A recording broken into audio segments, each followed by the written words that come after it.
Baca lagi. Kawan-kawan baca dimanapun Anda berada. Siapkan posisi nyaman, fokuskan pendengaran, mari baca teks dan suara.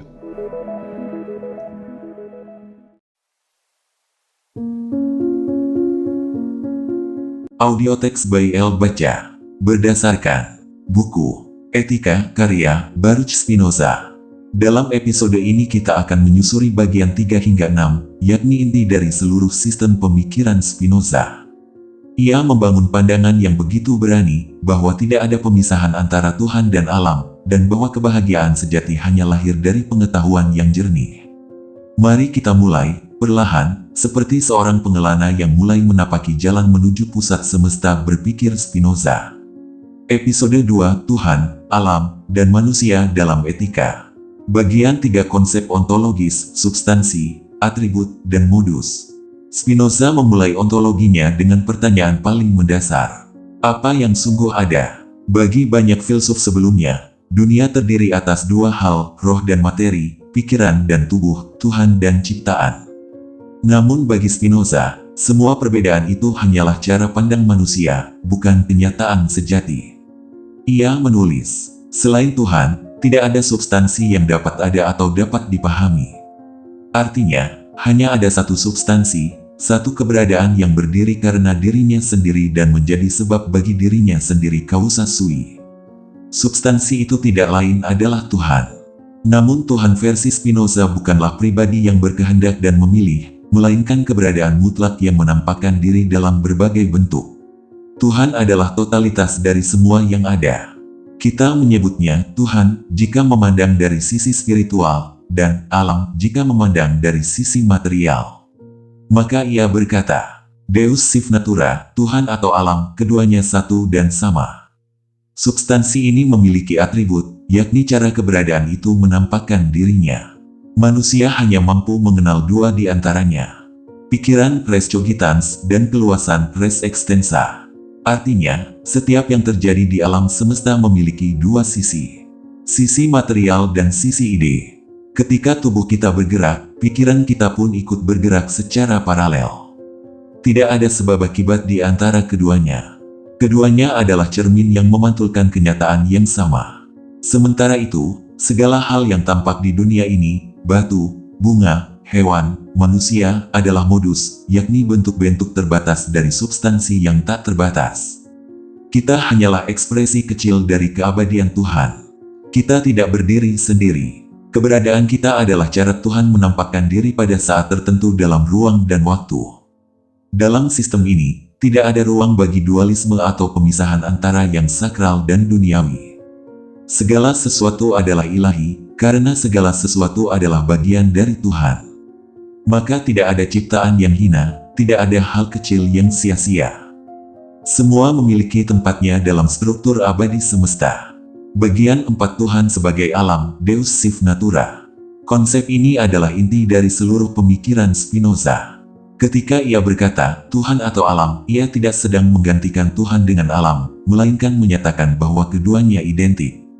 Tuhan bukanlah raja di luar ciptaan, melainkan hukum yang bekerja di dalam ciptaan itu sendiri.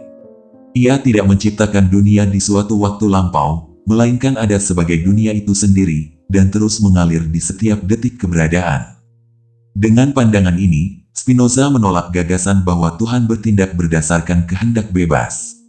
Ia menulis, Tuhan bertindak karena hukum kodratnya sendiri, dan tidak karena kebebasan kehendak.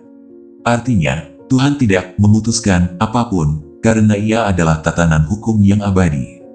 Semua yang terjadi di dunia, baik atau buruk, bukanlah hasil pilihan moral dari Tuhan, melainkan konsekuensi niscaya dari keberadaannya yang sempurna. Namun bagi Spinoza, pemahaman ini justru bukan penolakan terhadap spiritualitas, melainkan bentuk paling murni dari keimanan. Karena jika kita memahami bahwa setiap hal terjadi dengan sebab dan keteraturan, maka kita akan berhenti memusuhi alam, berhenti melawan kenyataan, dan mulai memahami diri kita sebagai bagian dari keseluruhannya. Inilah spiritualitas baru. Mencintai Tuhan berarti mencintai kenyataan sebagaimana adanya. Tidak menolaknya, tidak menuntutnya berubah, tetapi mengerti bahwa setiap peristiwa adalah getaran kecil dari tatanan abadi alam semesta. Bagian 5 Antropologi Spinozistik, Jiwa, Tubuh, dan Determinisme. Bagi Spinoza, manusia bukan makhluk yang terpisah dari alam, melainkan bagian dari keseluruhan tatanan itu sendiri. Tubuh dan pikiran kita hanyalah dua aspek dari modus Tuhan yang sama. Dengan demikian, kehendak bebas dalam pengertian tradisional, yakni kemampuan memilih secara mutlak tanpa sebab, tidaklah ada. Semua tindakan manusia terjadi karena sebab yang mendahuluinya. Kita merasa bebas hanya karena kita tidak mengetahui sebab-sebab yang menggerakkan kita. Namun, Spinoza tidak berhenti di situ. Ia tidak ingin menjerumuskan manusia dalam keputusasaan, tetapi mengajarkan bahwa kebebasan sejati bukanlah melakukan apa yang kita mau, melainkan memahami mengapa kita mau. Ketika kita mengenali sebab-sebab yang menggerakkan emosi, kita tidak lagi diperbudak oleh mereka. Kita menjadi pengamat yang tenang dari gelombang batin kita sendiri. Dalam sistem ini, memahami adalah membebaskan. Ilmu pengetahuan, introspeksi, dan rasio bukanlah musuh perasaan, melainkan cara untuk menempatkan perasaan dalam tatanan yang lebih luas. Bagi Spinoza, setiap emosi negatif, seperti benci, iri, atau marah, lahir dari ketidaktahuan terhadap sebab-sebab yang lebih dalam. Ketika kita melihat bahwa semua hal di dunia terjadi dengan niscaya, kita berhenti membenci karena kita mengerti. Dan pemahaman ini melahirkan ketenangan, bentuk kebahagiaan yang paling tinggi dalam sistem Spinoza. Bagian 6 Etika dan Kebahagiaan. Spinoza menamai karyanya Etika, karena seluruh sistem ini berpuncak pada pertanyaan moral. Bagaimana manusia bisa hidup baik dan bahagia di dalam tatanan yang niscaya? Jawabannya sederhana tapi mendalam. Dengan memahami Tuhan secara rasional. Dengan kata lain, kebajikan tertinggi adalah pengetahuan yang sejati. Ia menulis, kebajikan bukanlah hadiah, tetapi bagian dari kebahagiaan itu sendiri. Artinya, kita tidak perlu menunggu ganjaran setelah mati. Kebahagiaan sejati adalah keadaan batin yang muncul ketika kita memahami tatanan universal. Ketika kita mencintai Tuhan tidak karena takut, tetapi karena kita memahami keteraturan yang indah dalam segala hal. Inilah yang ia sebut amor dei intellectualis, cinta intelektual kepada Tuhan. Cinta ini bukan perasaan emosional, melainkan kesadaran mendalam bahwa kita adalah bagian dari keabadian. Kita tidak melawan hukum alam, kita hidup selaras dengannya, dan dengan begitu, kita mencapai kedamaian yang tak tergoyahkan. Refleksi penutup episode 2. Dan begitulah, kawan.